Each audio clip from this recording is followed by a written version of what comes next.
Hey guys, welcome back to the channel. This is episode 10 of our custom pizza truck build, and it should be an exciting day because we are finally getting started on this interior. Let me show you how it's looking. The first thing I'm going to work on is the ceiling. You see, I've already got the ceiling tiles all laid out, so I have a rough idea of where they will end up. Let me hop inside and I'll show you how we're going to get these mounted. Now, shipping containers are actually made with box steel in the corners, so we can actually screw into that steel without any fear of the screw penetrating to the outside. So I will be mounting an angle iron piece across here, and then we'll hang 2x4s across the angle iron to over here, where we'll have another piece of angle iron. Now, the distance between the 2x4s and the ceiling will actually leave us with a little bit of a gap so that we can then run our electrical to the 6 boxes that will be up here. So let's get started.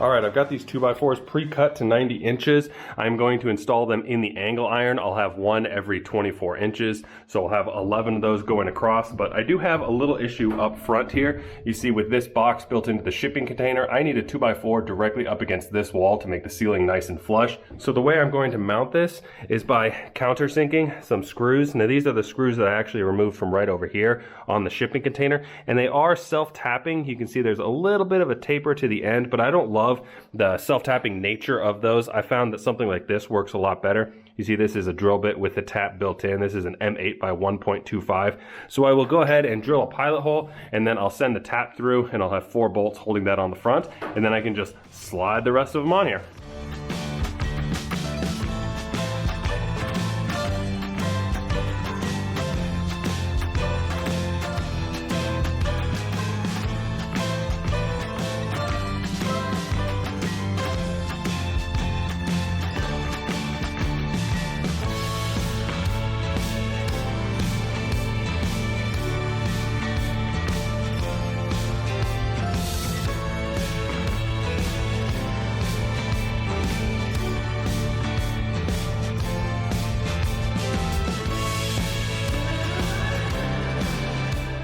Alright guys, I'm getting ready to install the light fixtures, and I wanted to show you how I'm installing them. I use a 2x4 across here to hold up the ceiling box, and then I use this tool. This is a little steel nibbler that attaches to my drill, and I just go, wow, and it cuts that little section out, making quick work of it.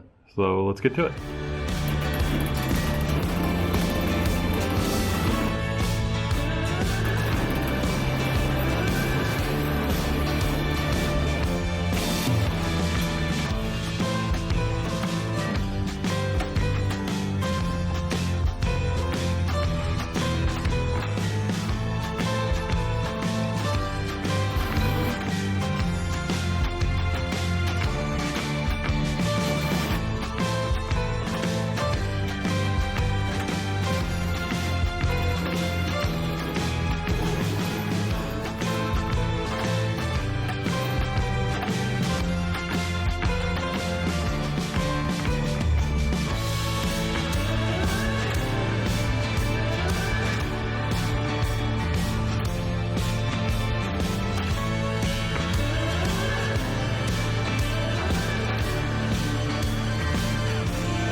Alright guys, the lighting is all done and it looks fantastic. The next step is going to be in our little service area here. I would like to put a coating down, and I'm not going to be using paint. I am going to be doing a DIY spray-on bedliner. Let me show you what I've got over here. It is called Raptor Protective Coatings. A lot of you may have either used this before on your own pickup beds or at least seen it. I know it's really popular on Amazon. I've used it before. It's a great coating. You simply mix the hardener into the bottle right here. Make sure you shake it up for 2 minutes and then you spray it out of the supplied gun at 40 to 60 psi. So let's get to it.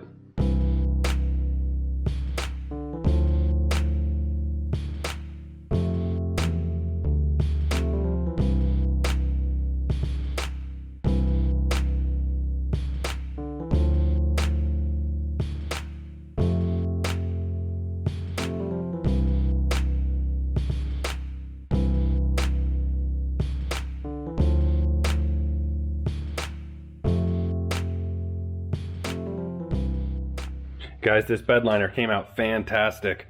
I don't know if you could tell from the time lapse, but the way I spray these DIY kits is I will start in all of the corners and then I'll go back and forth like you would with a paint gun. And then for the second coat, I like to hold the gun much farther back so that the particles that spray out are much finer, and it gives it this really nice texture and then helps avoid striping, which is really the biggest issue that you've got with these kits. Now, if you're wondering how I was able to power up the lighting without having this hooked up to the electrical, I've actually been using this. My little Bluetti power bank. I just found an old electrical outlet that I had, and then I hooked it up to my Romex cable over there, and this will power everything until the electrical is a little bit farther along. Now, I'd like to take a second and talk about something that got a ton of comments in previous episodes, and that is the direction that this door opens up. There were two major complaints, and the first was that with the hinge on this side, as you're driving down the road, if the latch fails, the door could swing open, potentially damaging it, which is why almost every RV has the hinge on the front. Now, RVs have to do that because they're made out of basically balsa wood and ground up newspapers.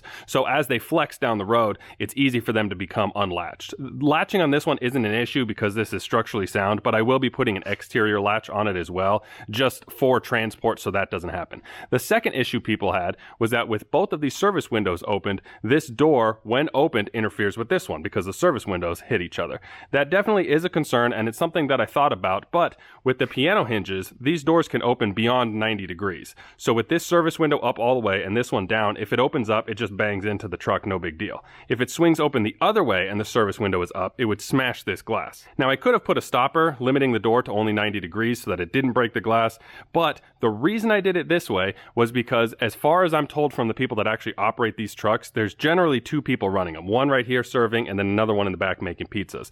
The idea is that most of the time this is the only service window that will be used. So this is kind of a secondary thing. But if you had to have people getting in and out, you see in the configuration it is now, you could easily enter no problem this way while you still have a nice line of people here waiting on their pizzas. If it swung open the other way, people getting in and out would interfere with this window. So the idea is, as it's configured right now, you can still operate it normally and have people in and out, but I'm told that that's not really an issue because most of the time it's just going to be two people and there's not a lot of ins and outs. So really, it just came down to a judgment call. I could have went either way. I thought that this worked a little better and looked a little better. If you don't like it still, feel free to build your own piece of truck and put the door wherever you want. But that's all the time I've got today. Next week should be a lot of fun. I should have the back paneling all done as well as the floor. So stay tuned for that. Take care. Thanks for watching, everybody. Bye-bye.